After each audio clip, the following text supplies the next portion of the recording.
Саламатсыздар ма? Бүгін сіздермен қарастыратынымыз ОБТ-да келетін 7-ші тапсырма. Бұл бізде геометриялық оптика тақырыбы бойынша келеді. Оларға бізде Гюйгенс принципі, яғни жарық жылдамдықтар туралы, одан кейін жарықтың шағылу, сыну заңдары және жазық айна, сфералық айналар, сосын линзаға байланысты. Линза, оптикалық күш, линзаның формуласы білесіздер, кескін алуларға байланысты, көз және оптикалық аспаптар туралы сұрақтар негізінен келеді. Бұл жерде А деңгейінің сұрағы. Сонымен біз осыны бастаймыз.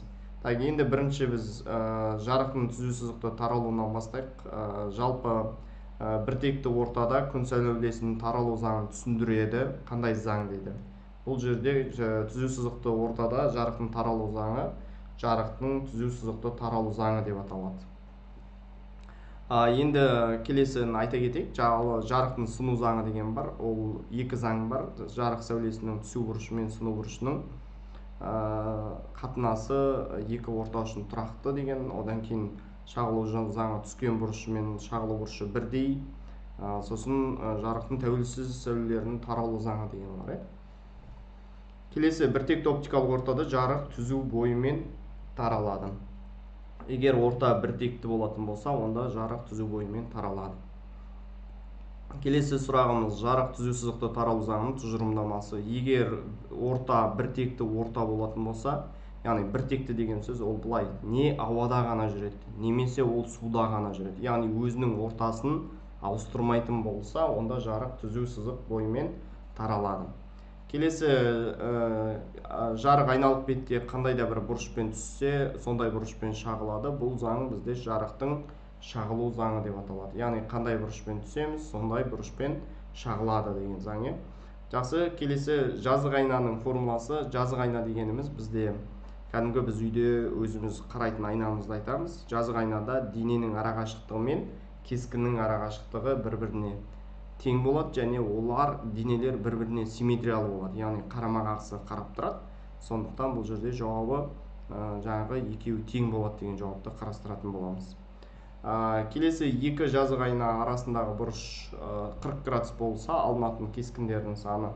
Енді бұл жерде сіздерге бұрыш берілген, бұрыш бізде 40 градус болған. Енді бізден кескіндердің санын тап дейді. Кескіндердің санын табу үшін біз 360 градусты альфаға бөлеміз, азайтамыз 1-ді. Сонымен біз 360-ты 40-қа бөліп тастаймыз, азайтамыз 1-ді. 360-ты 40-қа бөлсек 9, 1-ді азайтсақ 8 болады. Сонымен бұл жерде бізде кескін саны 8 болады деген сөз. Келесі сұрағымыз, шағылған сәуле мен түскен сәуле арасындағы бұрыш 50 градус болса, сәуленің түсу бұрышы қандай? Енді осындай бір жазық айна сызамыз. Осы жазық айнаға перпендикуляр тұрғызамыз. Енді сізден мынау шаға түскен сәуле и мынау шағылған сәуле. Шағылған сәуле мен түскен сәуленің арасы бізде 50 градус болған. Енді бізден сәуленің түсу бұрышы дейді. Мынау 50 болып тұр, екеуі біріккенде, онда бір жағы 25 градус болады деген сөз. Келесі сұрағымыз, күн горизонтпен биіктігі 30 градус және жерге горизонтал жатқан айнаға сәуле түсіп шағылады дейді. Сәулені тік жоғары бағыттау үшін айнаны горизонтпен қандай бұрышқа бұру керекпіз дейді. Енді басында сізде осындай болған, яғни мынау бізде жаңа перпендикулярға күннің горизонтпен биіктігі осындай болған. Яғни мына жерде 30 градуспен түсіп жатыр дейді. Енді біз осы сәулені осы перпендикуляр тік жоғары бағыттау үшін, яғни мына жаққа қарай бағытта жіберу үшін біз айнаны қалай қарай бұру керекпіз дейді. Біз осылай бұру үшін біз айнаны, мына жаққа қарай 30 градусқа бұру керекпіз болады. Сондықтан біз бұны айтамыз 30 градусқа бұру керек деген сияқты қарастырамыз. Келесі, денені ойыс айнаның оптикалық центріне орналасса, дененің кескіні қандай болады? Денені ойыс айнаның оптикалық центріне орналастыратын болсақ, онда шын, төңкерілген және өзгермеген кескін береді. Келесі сұрақ бізде сфералық айнаның фокусын сәйкес келетін нүкте. Фокусы сәйкес келетін нүкте ол бізде, мысалы, мына жерде қарайсыздар, бұл жерде фокус сәйкес келіп тұрған нүкте 4-ші нүкте болып тұр. Яғни қай нүктеде жаңағы сызықтар, мынау параллель жүрген сызық, айнаға келді, мына ойыс айнаға шағылған кезде басып өтетін сызықты біз фокус деп атаймыз. Немесе мына жақтан қандай да бір сызық жібердік, мына жерде ол да басып өтіп жатыр. Бұл жерде біз фокус аралығы деп атаймыз. Сондықтан жақсы, келесі жарықтың вакуумде таралу жылдамдығы берілген, ортада таралу жылдамдығынан неше есе көп екендігін көрсететін.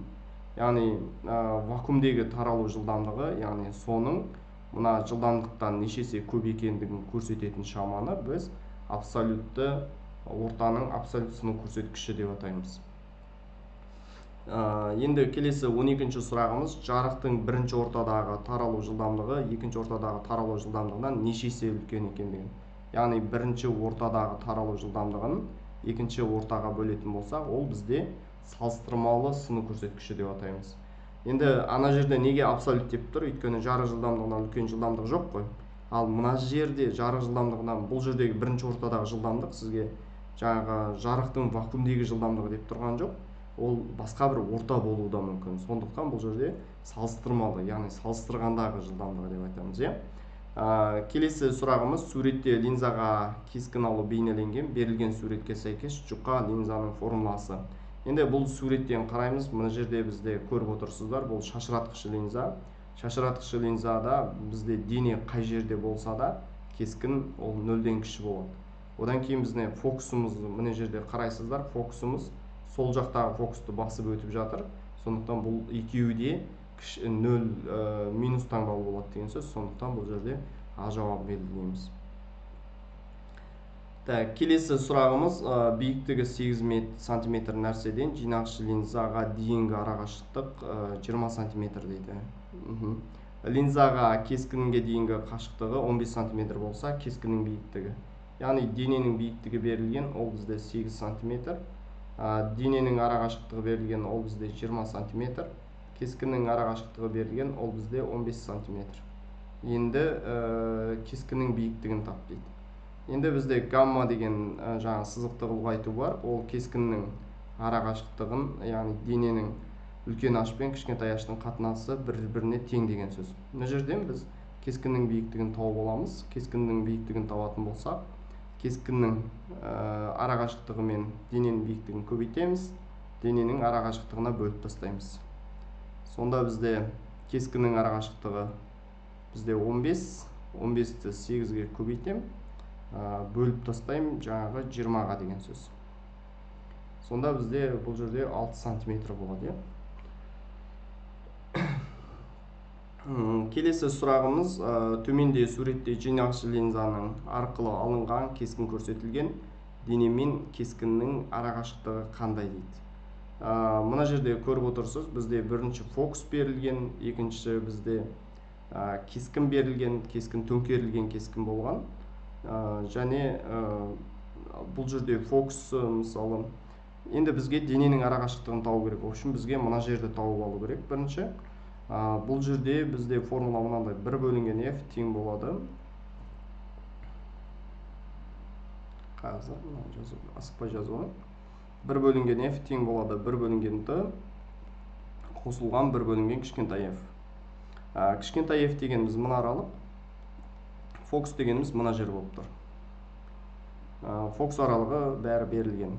Енді осы жерден 1 бөлінген T-ны табатын болсам, 1 бөлінген кескіннен азайтам, 1 бөлінген мынаны азайтып тастаймын. Сонда 1 бөлінген 10 азайтылған 1 бөлінген 15. Ортақ бөлім бізде 30 болады. Мына жаққа 3-тен береміз, мына жаққа 2-ден береміз. Сонда 30-дан 1. Бұл жерде жауабы дененің арақашықтығы бізде 30 см болды ғой. Енді бізге дене мен кескіннің арасы. Бізден сұрап тұрғаны, в общем, мына денеден мына жерге дейін полный сұрап тұр. Онда дене мен кескінді қосып жібересіздер. Яғни 30-ға біз 15-ті қосып тастаймыз. Сонда бізде 45 см деген жауап шығады. Жауабы 45 см. Келесі сұрағымыз, өлшемі 7 см дене, фокустық қашықтығы 5 см болатын жинақшы линзадан 10 см қашықтықта орналасқан дененің оптикалық күші қандай дейді. Яғни дененің биіктігі берілген, ол 7 см болған. фокустық қашықтығы берілген. Фокустық қашықтығы бізде 5 см болып тұр. 5 см, метрге айналдырып жіберемін. 0,105 метр. Линзаға дейінгі, денеден линзаға дейінгі қашықтық берілген. D деп аламыз. Ол бізде 10 см. Енді оптикалық күшін тап дейді. Жалпы бізде оптикалық күш дегеніміз ол 1-дің f-қа қатынасы. Яғни фокусқа қатынасы 1-ді бөлеміз 0,105-ке, сонда бізде 20 диоптрия деген жауап шығады екен. Анау сандардың бізге керегі жоқ болып қалды. Обычно негізі осындай есептер көп бола бермейді, но бірақ болып отырады осындай арасында. Яғни берілген тапсырмаларды қолданбайтын кездер болады кейбір кездерде. Суретте бейнеленген линзаның оптикалық центрі арқылы өтетін сәулелер, жалпы оптикалық центрі арқылы өтетін сәуле өзінің бағытын өзгертпейді. Сондықтан бұл жерде екінші сәуле болады, өзінің бағытын өзгертпей жатыр. Келесі 18-ші сұрақ. Суретте жинағышы линзаның көмегімен алынған кескін бейнеленген әр тор 1 см деп есептесек, сызықты ұлғайту. Енді сызықты ұлғайтудың формуласын басында бір жазып кеттік. Ол дегеніміз f бөлінген d, болмаса үлкен h бөлінген кішкентай h. Енді бұл жерде санасаңыз болады. Мысалы f дегеніміз мынау 1, 2, 3, 4, 5, 6, 7, 8, 9, 10. Мысалы мен f-пен шығарсам 2 амалмен де шығаруға болады. f-ті d-ға бөлем. Мына жақта 10 болды. Енді мынаны санаймын. 1, 2, 3, 4, 5, 6.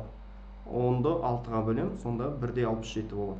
Или болмаса h-пен шығарсаң болады. h-пен даже оңайырақ, үлкен h бөлінген кішкентай h. Мынаны санаймын. 1, 2, 3, 4, 5.